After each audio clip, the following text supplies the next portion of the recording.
viewers, for the next 10 minutes, you will be with me, Natalie, who brings you some actual and reliable news. The first news comes from Junior High School Xaverius I Jambi, which celebrate its 76th anniversary on July 21st. The celebration was marked by the introductions of various new facilities that changed the atmosphere of the school. We will now join Andre Alvina, who will explore the story of Xaverius I Junior High School Jambi.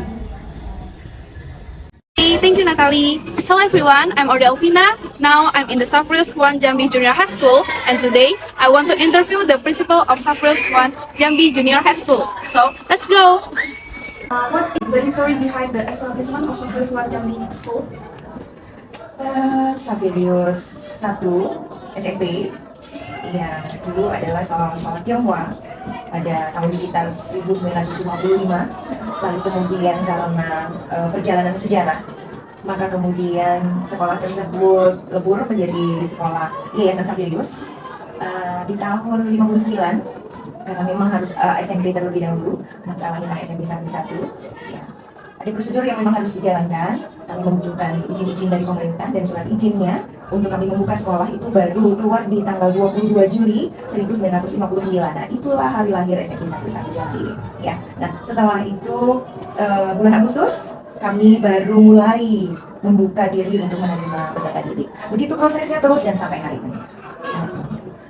When was Xaverius I Jambi built? Yang ada di sini atau pertama kalinya? Pertama kalinya. Ya, mungkin di tahun 59 gitu ya.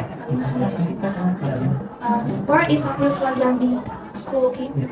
Kalau pada awalnya itu di belakang gereja Santa Teresia. Pada awalnya, dan baru kemudian di tahun 85 itu pindah ke area ini, ke Palmerah. Begitu. Who was the founder of Xaverius I Jambi School? Foundernya ya? Foundernya itu adalah Keuskupan Agung Palembang.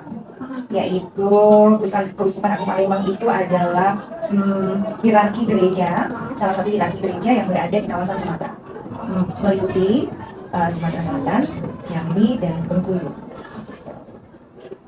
Why should students consider becoming part of Xaverius I Jambi School as student?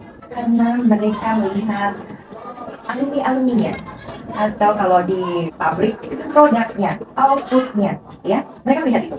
Pada awalnya pasti melihat itu. Oh, hasilnya begini gitu. Berarti kalau aku ingin mencapai itu, maka ini adalah tempat terbaik untuk aku sekolah, ya. Itu pada awalnya mungkin seperti itu. Yang seharusnya. Tapi rata-rata ya karena namanya anak-anak ya, pasti ikut teman nggak sih kemudiannya. Tapi seharusnya yang ada di dalam pikiran anak-anak itu adalah melihat output lulusan dari SMP SMA 1 itu bagaimana seperti ibu bilang kemarin di depan, supaya kalian tahu bahwa kalian itu alumni Xaverius itu ya. Dan tidak main-main, tiga orang dipilih menjadi putra terbaik bangsa ini dan di posisi strategis. Tentu seorang pemimpin tidak akan memilih sejauh itu kalau tidak tahu kualitasnya. Dan itu dasarnya semua keluar dari Xaverius gitu ya. Pastinya dari outputnya. Nah, ya namanya pikiran anak-anak pasti juga salah satunya juga mungkin dari kenyamanan dalam proses gitu ya, kenyamanan dalam artian bukan hanya secara physically, bangunan dan seterusnya, tetapi nyaman itu kan ada di sini ya, kenyamanan mereka berada di sekitar pendidikan Xaverius itu juga barangkali yang jadi pilihan. Dan juga mereka percaya bahwa ketika saya masuk ke sini saya pasti akan jadi sesuatu seperti itu, sesuatu yang memang sesuai dengan harapan dan cita-citaku sendiri ataupun orang tua. How has Xaverius I School in Jambi maintained its accreditation until now? Tentu dengan menjaga proses yang berjalan, mulai dari awal tahun dengan perencanaan yang matang, lalu mengawal perencanaan itu berjalan dengan sangat baik sepanjang PBM berlangsung, kemudian merefleksi dan mengevaluasi di akhir tahun pelajaran, dan itu kemudian dilakukan tindak perbaikan pada tahun berikutnya. Itu prosesnya, siklusnya itu terus bergulir seperti itu. Nah, di sepanjang proses PBM berjalan, kami juga terbuka untuk dimonitoring dan evaluasi oleh pihak luar. Pihak luar itu bisa dari dinas pendidikan atau dari lembaga-lembaga yang memang kredibel untuk memberikan penilaian. Thank you, Audrey. Viewers, let's move on to the next news. In today's modern times, we often encounter many cooking ingredients that use chemicals in their cultivation process. Hydroponic farming is a safe alternative offering produce grown without chemical mixtures. We will now join Christian Puatanto, who will delve deeper into the benefits of hydroponic farming. Thank you, Natalie. Greeting viewers, I'm Christian, reporting today's news from Junior High School Xaverius I to interview Muyati, a teacher who grew hydroponic plants. Come check it out. Selamat siang, Bu. Selamat siang.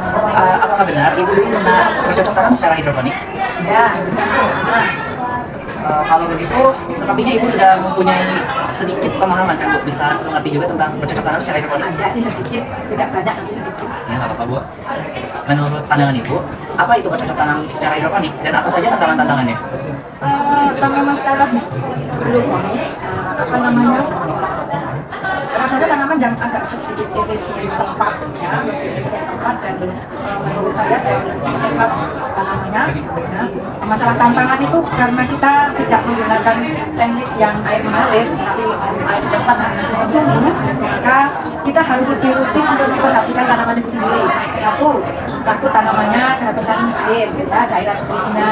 Kedua, ya, lebih cenderung karena kita tidak menggunakan paranet, ya, atau apa namanya, penutupan secara keseluruhan karena itu resikonya adalah hama dan kenyataannya memang lebih mudah terserang hama karena kita tidak satu penyemprotannya kurang rutin, ya, karena kita sambil-sambil kerja sehingga kadang-kadang itu ada hama terutama ulat, ya.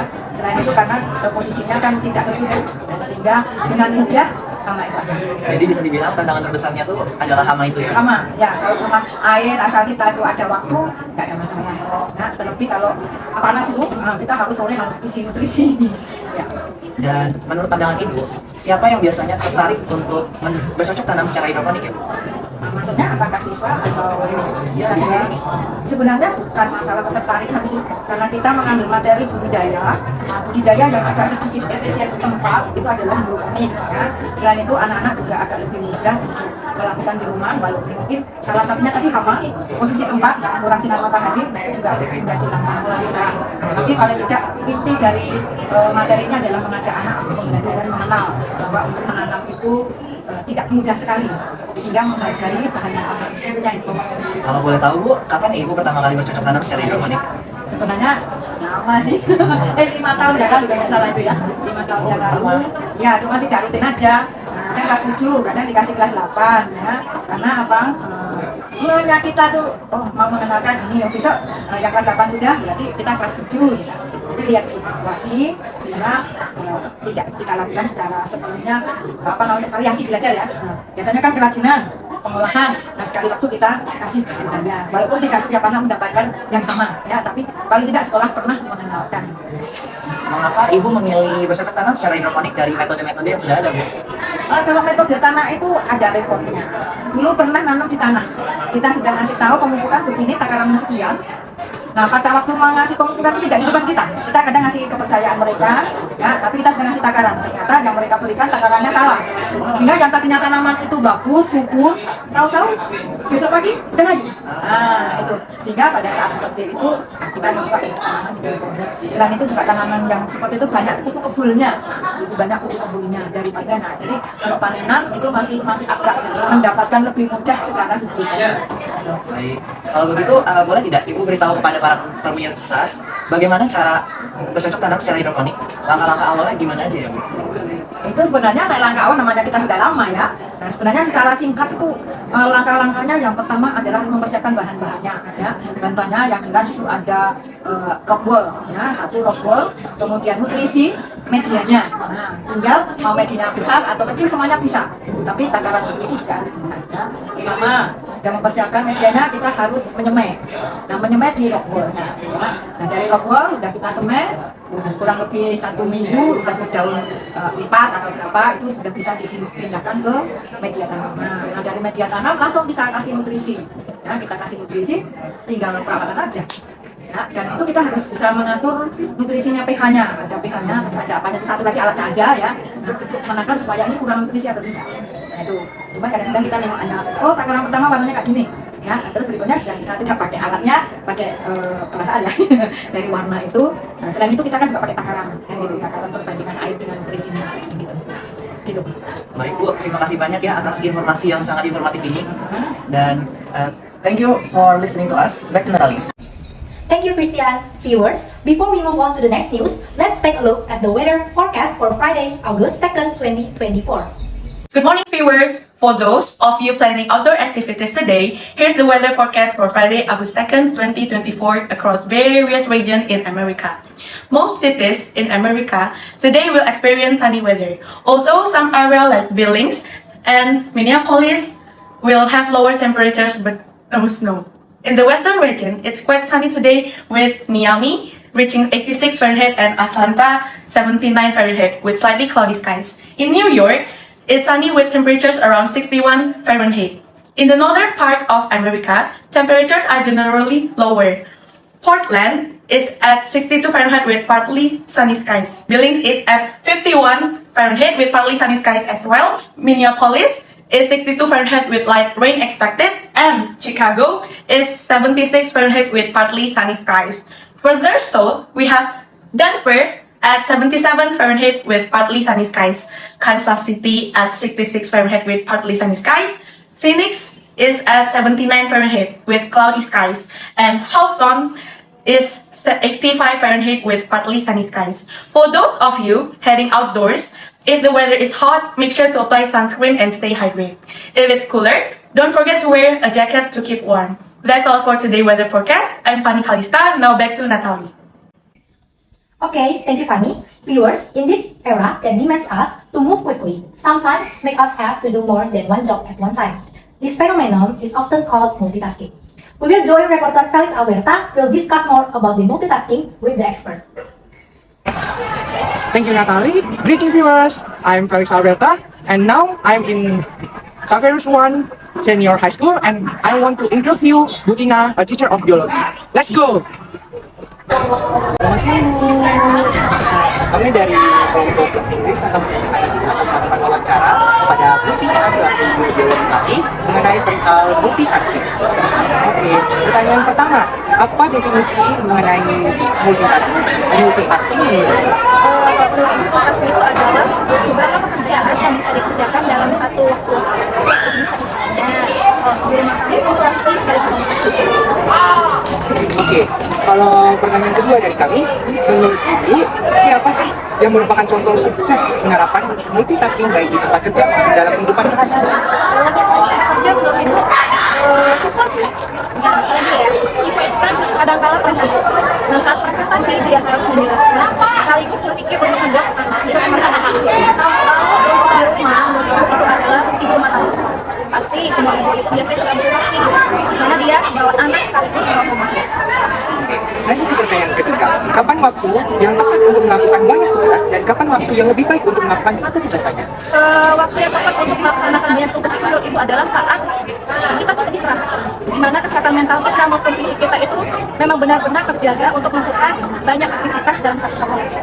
Tapi untuk melakukan satu pekerjaan saja itu saat kita sudah mulai bosan atau capek dalam satu waktu.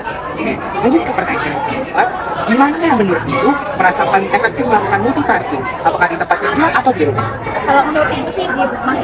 Kalau itu karena kalau misalnya tempat kerja, misalnya kerja sebagai guru, Ibu itu tidak boleh terlalu banyak pekerjaan dalam satu waktu. Kenapa seperti itu? Karena memang harus fokus dalam mengajar. Kalau misalnya terpecah-pecah konsentrasi, maka satu pekerjaan itu tidak akan optimal. Lanjut, pertanyaan yang kelima, mengapa multitasking merupakan keterampilan yang penting dalam dunia kerja saat ini? Karena dunia kerja saat ini memang setiap orang atau pegawai kerja itu dituntut untuk bisa melakukan satu pekerjaan dalam satu waktu. Jadi memang dari sekolah saja, tentunya kalian sebagai siswa memang sangat dituntut untuk bisa multitasking, terutama dalam belajar, mempraktekkan, membuat tugas dan lain sebagainya. Oke, yang terakhir, bagaimana menurut Ibu cara mengolah banyak tugas secara bersamaan tanpa mengorbankan kualitas atau daya baiknya suatu pekerjaan? Menurut Ibu memang harus sangat suatu manajemen. Misalnya bangun jam berapa, nanti mau ngapain jam sekian. Manajemen waktu itu harus sangat penting dalam motivasi. Dan enggak, satu pekerjaan selesai, kita berusaha untuk mengerjakan pekerjaan lain tapi kalau nggak selesai. Terima kasih, Bu. Now, back to Natalie. Okay, viewers, the information just now also closes our meeting today. I'm Natalie. Thank you and see you.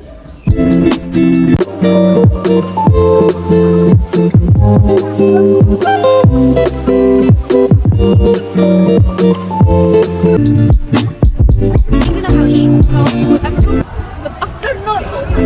Thank you, Natalie. Hello,